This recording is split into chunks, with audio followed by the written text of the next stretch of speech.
नमस्कार दोस्तों, आप देख रहे हैं रियल टेक इन हिंदी। दोस्तों, आज की वीडियो में हम जानेंगे कि जब हम किसी ट्रेन में अपना रिजर्वेशन कराते हैं, सीट बुक कराते हैं, उस समय कभी कभी सीट कंफर्म ना होते हुए वेटिंग लिस्ट आ जाती है। और उस वेटिंग लिस्ट में दोस्तों कई प्रकार की वेटिंग लिस्ट होती है, जैसे GNW, RLW, PQLW या TQLW या RAC।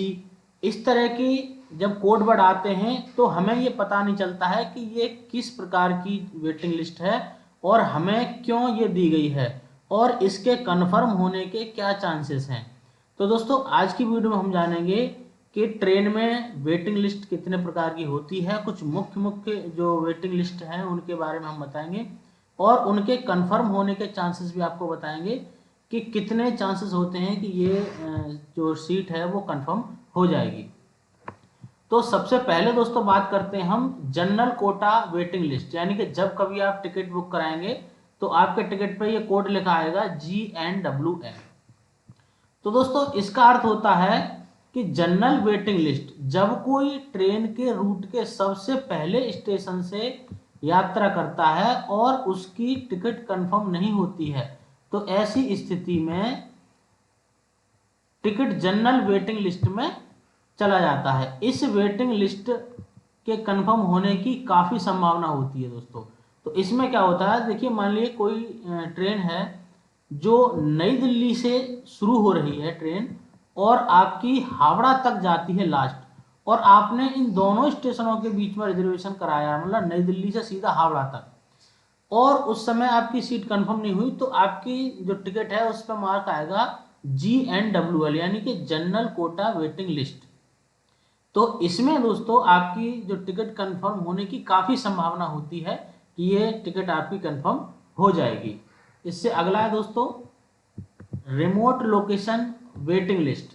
अब रिमोट लोकेशन वेटिंग लिस्ट क्या होती है दोस्तों, रिमोट लोकेशन वेटिंग लिस्ट के कंफर्म होने की संभावना सबसे ज़्यादा होती है। क्यों होती है कि यह छोटे स्टेशनों का बर्थ होता है और इन इंटरमीडिएट स्टेशनों पर वेटिंग लिस्ट को RLWL कोड दिया जाता है।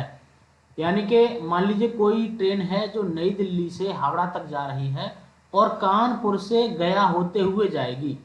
तो ऐसे में दोस्तों क्या होता है कि आपने कानपुर से टिकट बुक कराया और आप हावड़ा तक जाना चाह रहे हैं, तो ऐसे में क्या है कि आपने रिमोट लोकेशन या और भी कोई छोटा स्टेशन हो सकता है, रिमोट लोकेशन से आपने टिकट बुक किया, तो उस स्टेशन की अपनी एक वेटिंग होती है, कोटा होता है, उस कोटा के अंतर्गत आपकी टिकट बुक होती है। और ऐसे में जब RLW वेटिंग आ जाती है तो उसके कंफर्म होने की चांसेस सबसे ज़्यादा होते हैं, क्योंकि उस स्टेशन का अपना पर्टिकुलर जो कोटा होता है। इससे अगला है दोस्तों पूल्ड कोटा वेटिंग लिस्ट। तो पूल्ड कोटा वेटिंग लिस्ट है दोस्तों जब आप किसी लंबी दूरी वाली ट्रेन में पड़ने वाले किन्हीं दो स्टेशनों के बीच यात्रा करते हैं और आपकी टिकट वेटिंग आती है, तो पूल्ड कोटा वेटिंग लिस्ट में जाती है और इसकी टिकट तभी कंफर्म होती है जब उस एरिया का कोई यात्री अपनी टिकट कैंसिल करा लेता है।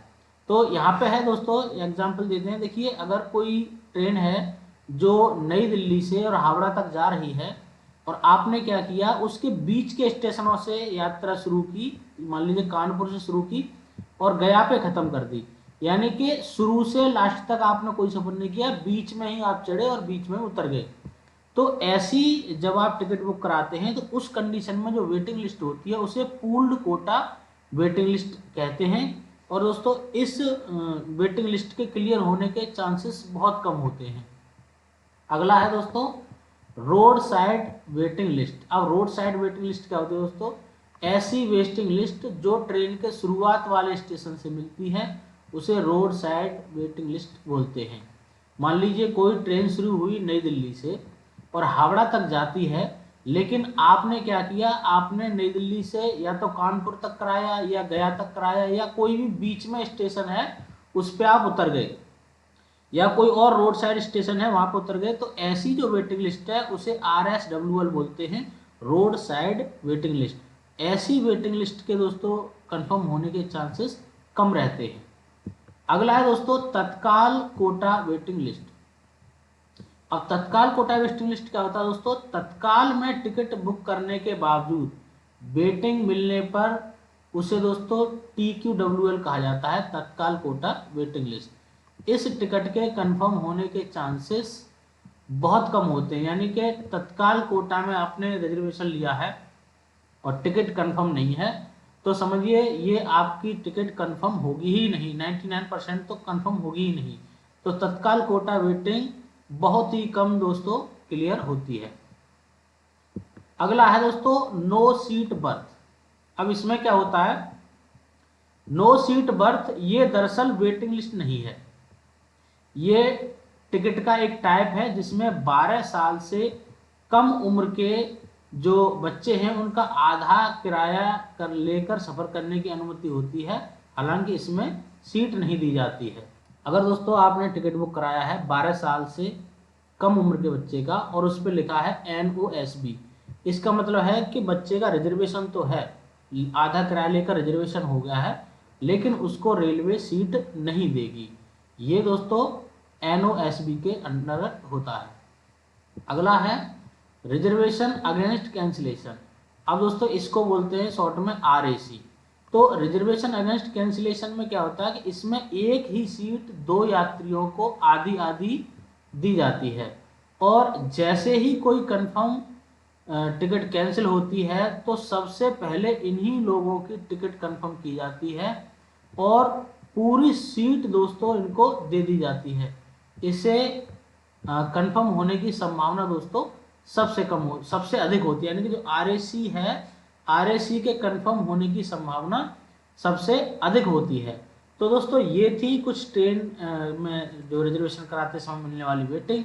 वीडियो में दी गई जानकारी आपको अच्छी लगी हो तो कमेंट करके जरूर बताएं, और चैनल पर पहली बार आए हैं तो चैनल को सब्सक्राइब जरूर करें। थैंक यू दोस्तों।